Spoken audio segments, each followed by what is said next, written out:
लगातार कई सालों से मारुति इंडिया के अंदर पूरी कार मार्केट का बाप बना हुआ है। आज भी इतने सालों बाद भी इतने सारे कार ब्रांड्स होने के बावजूद भी मारुति ही सबसे ज्यादा गाड़ियां बनाता भी है और बेचता भी है। हर महीने मारुति की 1.5 लाख के आसपास गाड़ियां तो ऐसे ही बिक जाती है, जो कि टाटा, महिंद्रा और किया तीनों ब्रांड्स की सेल्स का टोटल भी कर दे, फिर भी वो मारुति के आसपास नहीं पहुंच पाता।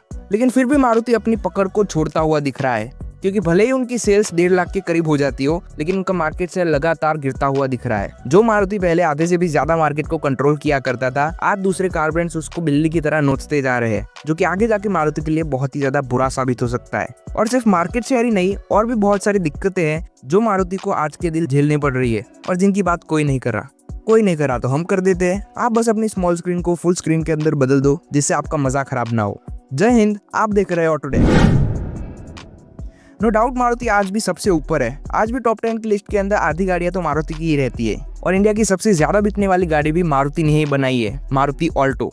और इनका हर महीने 1.5 लाख का आंकड़ा ऐसे ही फिक्स है, जैसे आरसीबी का हर आईपीएल के अंदर हारना फिक्स था। वैसे अब तो जीत गई है, लेकिन इतना सब होने के बावजूद भी मारुति के अंदर बड़ी बड़ी प्रॉब्लम्स है, जैसे कि कंपटीशन का बढ़ना।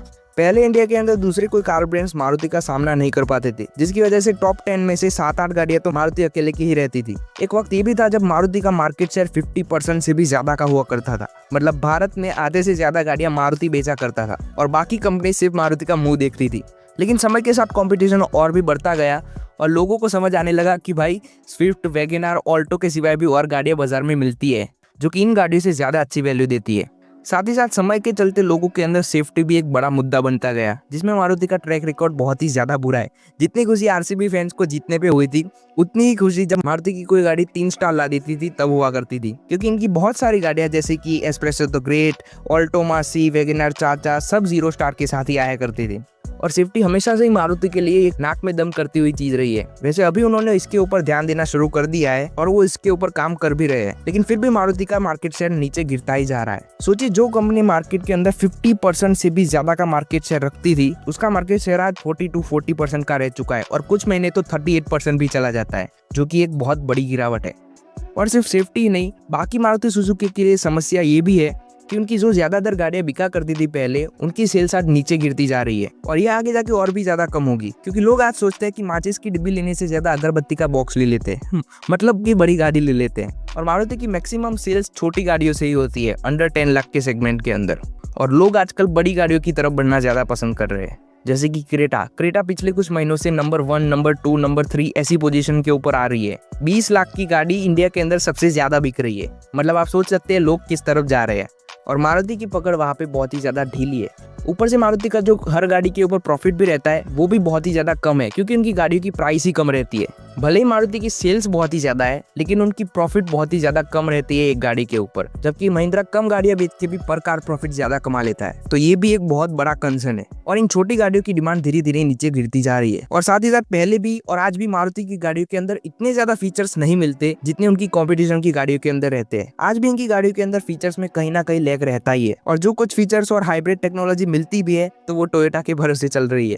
और यही नहीं, बल्कि आप लोगों ने देखा होगा कि टाटा ये ईवी लाने वाला है, महिंद्रा ये ईवी लाने वाला है, hyundai इस इलेक्ट्रिक कार के ऊपर काम कर रहा है, ये प्रोडक्ट्स आने वाले हैं इलेक्ट्रिक में, दूसरे ब्रांड्स ये इलेक्ट्रिक कार्स को लॉन्च करने वाला है। ये सब आपने सुना होगा, लेकिन आपने मारुति की इलेक्ट्रिक कार्स के ऊपर ज्यादा नहीं सुना होगा।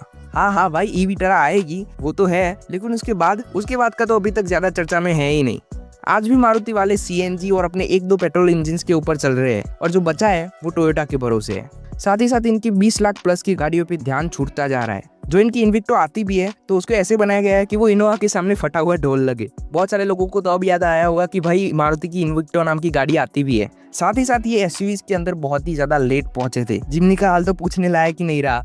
घर के अंदर फूफा जी की जैसी हालत रहती है, वैसी हालत अभी जिम्नी की चल रही है, कोई पूछ ही नहीं रहा। बाकी एस्प्रेसो की बात हम ना ही करें तो अच्छा रहेगा, वो ग्रेट रियल एसयूवी है, तो उसको हम एसयूवी की कैटेगरी में नहीं लेंगे। बाकी इनकी बिकती है ग्रैंड विटारा और ब्रेजा, जो कि अपने कंपटीशन के मुकाबले में बहुत पीछे है। और हाँ भाई, लोग समझदार होते जा रहे हैं, ऑटोडेक को देख रहे हैं, तो इस पे से भी खतरा हटा नहीं है। और हाँ, मेरी कोई पर्सनल हेट नहीं है मारुति के लिए, इनफैक्ट हमारे पास खुद एक मारुति की गाड़ी है। लेकिन हाँ, कुछ ऐसी चीजें हैं तो उसके हम थोड़ा ध्यान और ज्ञान दे रहे हैं। बाकी कोई मारुति का ओनर या फिर मारुति फैन हो तो वो घबराना नहीं, हम सिर्फ प्रॉब्लम्स की बात कर रहे हैं, सॉल्यूशंस मारुति ने सोच रखे होंगे।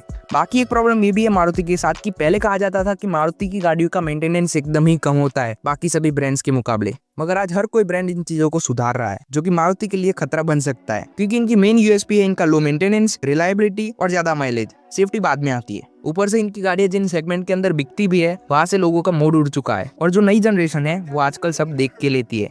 उन्हें टेक भी चाहिए, उन्हें फीचर्स भी चाहिए, उनको अच्छे लुक्स भी चाहिए, सेफ्टी भी चाहिए, माइलेज भी चाहिए, वो सब देख के लेते हैं। बाकी ऑटोडेक को सब्सक्राइब करके आप भी अपने गाड़ियों का ज्ञान बढ़ा सकते हैं, तो कर लीजिए, वरना आप भी गलत जासे के अंदर फंस सकते हो। क्योंकि पहले के जमाने में लोगों को मारुति के सिवाय कोई ऑप्शन दिखता ही नहीं था, मगर आज सब कुछ बदल चुका है। और कहीं ना कहीं ये चीजें मारुति के मार्केट शेयर के कम होने की बड़ी वजह भी है। और अगर ऐसा चलता रहा तो ये मार्केट शेयर और भी नीचे गिरता जाएगा, क्योंकि पीछे टाटा, महिंद्रा, hyundai, किया वो सब सेल्स खाने के लिए बैठे ही है। और अगर मारुति ने आज एक्शन नहीं लिया तो वो 35-38% के मार्केट शेयर पे भी चले जाएंगे।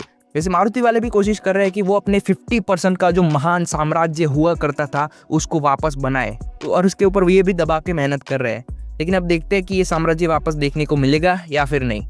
वैसे मारुति वालों का प्रॉफिट बहुत ही ज्यादा कम रहता है छोटी गाड़ियों के ऊपर जो वो बेचते हैं, तो ये भी एक बहुत बड़ा कंसर्न है, क्योंकि प्रॉफिट के बिना आप अपनी कंपनी को ज्यादा चला नहीं सकते, ना ही अपनी गाड़ियों के अंदर ज्यादा टेक्नोलॉजी को डेवलप कर सकते हैं। और ये भी एक बहुत बड़ी प्रॉब्लम है। वैसे आप बताइएगा कि ये 50% प्लस का जो विशाल साम्राज्य हुआ करता था, जब मारुति आधे से ज्यादा मार्केट के ऊपर राज किया करता था, वो आप देखना चाहेंगे? और क्या वो हो पाएगा? आपको क्या लगता है वो जरूर बताना। बाकी यहाँ तक पहुंच ही चुके हो तो लाइक और सब्सक्राइब का बटन भी दबा दो। आगे मिलना होता रहेगा और देखते रहिए ऑटोडेक को। जय हिंद।